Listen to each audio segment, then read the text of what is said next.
السلام علیکم رحمۃ اللہ وبرکاتہ۔ مسلم الثبوت کا صفحہ ہے 28۔ بحث ہے واجب کفایہ کی۔ واجب کفایہ کے سلسلے میں علماء محققین کے دو موقف ہیں۔ پہلا موقف تو یہ ہے کہ واجب کفایہ واجب ہوتا ہے سب پر، لیکن کسی ایک کے کر لینے سے ساقط ہو جاتا ہے۔ وجہ کیا ہے کہ واجب کفایہ میں مقصود وجود فعل ہوتا ہے۔ وجود فعل پا لیا جائے بس، چاہے سب مل کر کے کریں چاہے کوئی ایک بندہ کر لے۔ مثلا پوری جماعت سے کہا گیا کہ مجھے ایک کپ چائے پلا دو، پوری جماعت کو مخاطب کیا، تو اب کوئی بھی ایک بندہ لے کر چائے آ جائے وہ کافی سمجھا جاتا ہے، اور وہی مناسب بھی ہے۔ تو ایسی پانی پلانے کی بات کہی کسی نے، 5-6 لوگ کھڑے، پانی ذرا پلا دیجئے، تو کوئی ایک ہی بندہ لا کر کے پانی پلا دے تو حاکم کی منشا پوری ہو جاتی ہے۔ تو واجب کفایہ میں یہی ہوتا ہے کہ وجود فعل مقصود ہوتا ہے حاکم کا۔ اب فعل کا وجود پا لیا گیا کسی ایک کے کر لینے سے، تو حاکم کی منشا پوری ہو گئی اور وہ ادائیگی پالی گئی۔ اس لیے واجب کفایہ میں یہی موقف زیادہ واضح ہے اور یہی مناسب ہے، یہی معقول ہے کہ واجب تو سب پر ہوتا ہے لیکن کسی ایک بندے کے کر لینے سے وہ ساقط ہو جاتا ہے۔ ہاں کوئی نہ کرے تو اب سب کو گنہگار اور مجرم گردانا جائے گا، جبکہ سب کو معلوم ہو کہ کسی نے نہیں کیا۔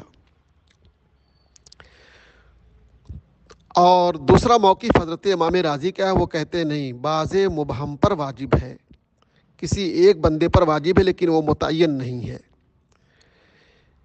ان لوگوں نے یہ کہا کہ اگر ہم سب پر واجب قرار دیں تو کسی ایک کے کر لینے سے کیسے ساقط ہو جاتا ہے؟ ہم نے پہلی جواب دے دیا کہ مقصود وجود فعل ہے۔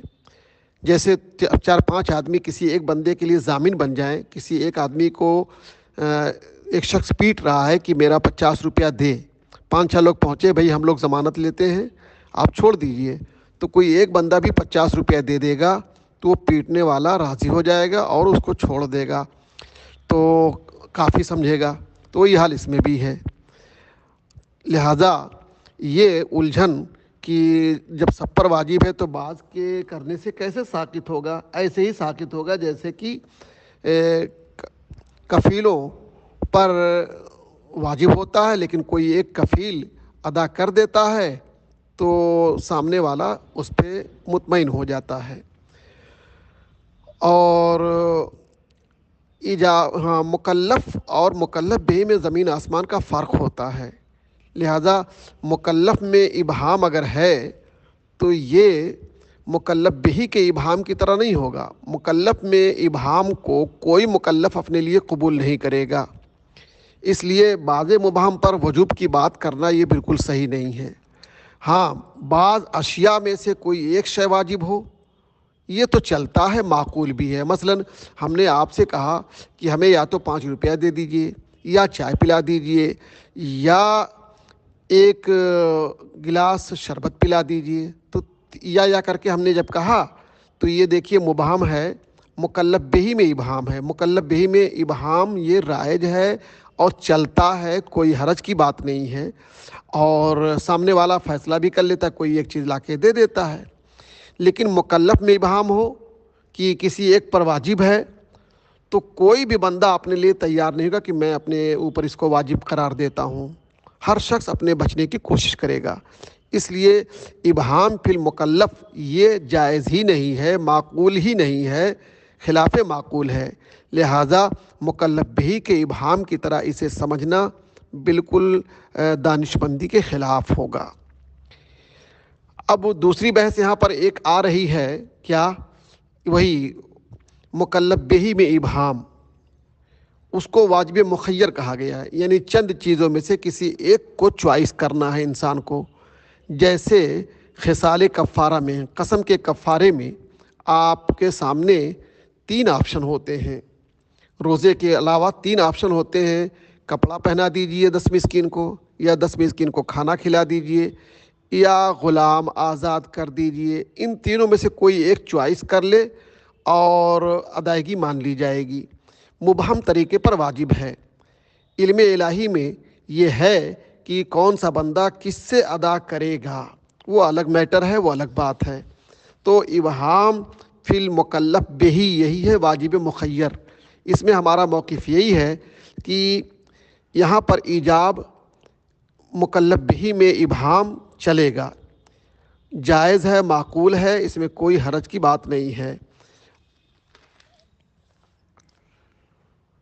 تو مکلف بہی میں ابہام، اسی کو واجب مخیر کہا گیا۔ واجب مخیر کا مطلب کہ چند چیزوں میں سے کسی ایک کو چوائس کرنا، اختصار چن لینا ہے اپنے لیے، اور یہ اس طریقے کا ایجاب حکام کے ہاں چلتا ہے، اور عام طور سے آپس میں بھی ایک دوسرے سے چلتا ہے کہ بھائی صاحب یا تو 50 روپیہ دے دیجئے، یا 1 گھنٹہ یہاں کام کر دیجئے ہمارا، یا ایک جوڑا کپڑا دیجئے، تو تینوں میں سے کوئی ایک چن لینا ہے، اور یہ عام طور سے رائج ہے، اس کو خلاف معقول کسی کے ہاں بھی نہیں سمجھا جاتا ہے۔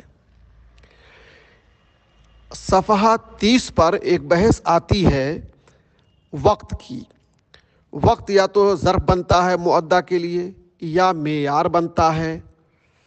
تو ظرف اور معیار میں فرق یہ ہوتا ہے کہ اگر وقت معیار ہے تو مؤدہ پورے وقت کو گھیر لے گا، اور ظرف اگر بنتا ہے تو مؤدہ کی ادائیگی سے وہاں وقت کچھ بچ رہتا ہے۔ یہ بحث آپ نے نور الانوار میں بھی پڑھی ہوگی، یہاں بھی بحث آئی ہے صفحات 30 اور 31 پر۔ اور بعض مؤدہ ایسے ہوتے ہیں کہ وہاں انسان کو شک ہوگا کہ یہ ہم اس کو ظرف مانیں کہ مؤدہ مانیں وقت کو، جیسے حج میں وقت ظرف کہا جائے یا وقت کو یہاں پہ معیار کہا جائے، تو ایسے مؤدہ کو ذو شبہین کہا جاتا ہے۔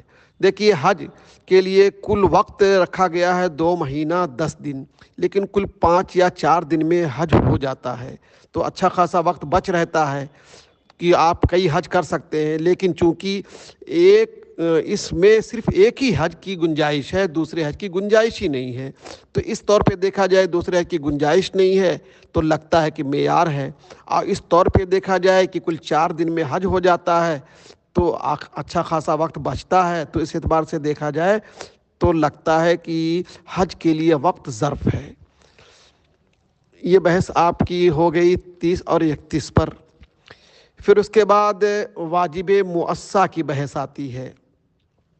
واجب مؤسا کی بحث کا مطلب یہ ہے کہ وقت میں وسعت ہوتی ہے، اب وہ بندہ چاہے تو پورے وقت کو گھیرے اپنے مؤدہ سے، چاہے تو تھوڑے سے وقت میں مؤدہ کو ادا کر دے۔ جیسے نماز کے لیے وقت مؤسا ہے، مطلب کہ آپ ظہر کا وقت پورا 2 گھنٹہ فار ایگزامپل مل رہا ہے تو 5 منٹ میں بھی ظہر کو ادا کر سکتے ہیں، اور چاہے بندہ عزیمت پر عمل کرنا تو پورے وقت کو گھیرے، لمبی لمبی سورہ پڑھے، سورہ بقرہ پڑھے، اس طریقے سے لمبی لمبی کوئی سورہ پڑھے اور پورے وقت کو گھیر لے، دونوں گنجائش رکھی گئی ہے۔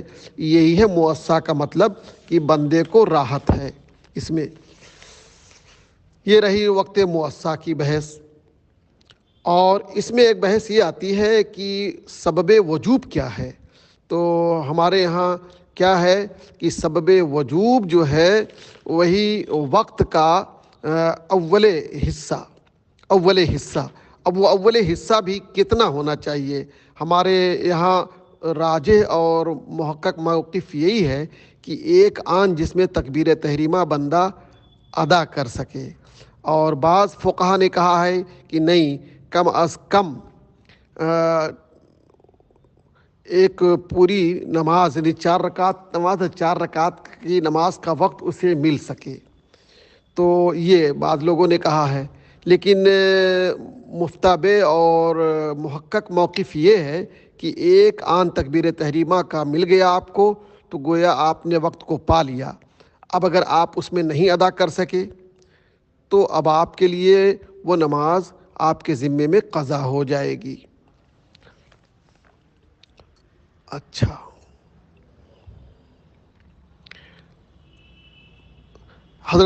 حضرات شوافع کے ہاں جو اول وقت ہے وہی ادا کا وقت ہے، اس کے بعد اگر کوئی ادا کرتا ہے تو قضا کہلائے گی۔ ہمارے یہاں قضا نہیں بلکہ ادا ہی ہوگی۔ آپ نے اول وقت میں نہیں ادا کیا تو وہ وقت کھسک جاتا ہے، آگے پہنچ جاتا ہے، تو ادا ہی ہوگی۔ آپ 2 گھنٹے میں کسی بھی وقت میں ادا کر لیں گے تو ادا ہی کہلائے گی۔ یہ بحث آپ کو صفحہ 32 پر ملے گی، تفصیل آپ غور سے پڑھیں گے تو کوئی بہت مشکل نہیں ہے، واضح ہے۔ اور صفحہ 33 پر بھی وہی، بعض لوگوں نے وقت مؤسسہ میں، واجب مؤسسہ میں جزء اول کو ہی سبب قرار دیا ہے، جیسے کہ شوافع۔ ہمارے ہاں کیا ہے، حنفیہ کے نزدیک پورا وقت جب فوت ہو جائے تو پورا وقت سبب ہے، ورنہ اول وقت سبب ہے۔ وہ خسکتا رہتا ہے تو وقت گزر جانے کے بعد پورے وقت کو ہم سبب قرار دیتے ہیں، اور جب تک وقت نہیں گزرا ہے تو جو ادا سے متصل وقت ہوگا، جو آن ہوگی، وہی آن سبب وجوب ہے۔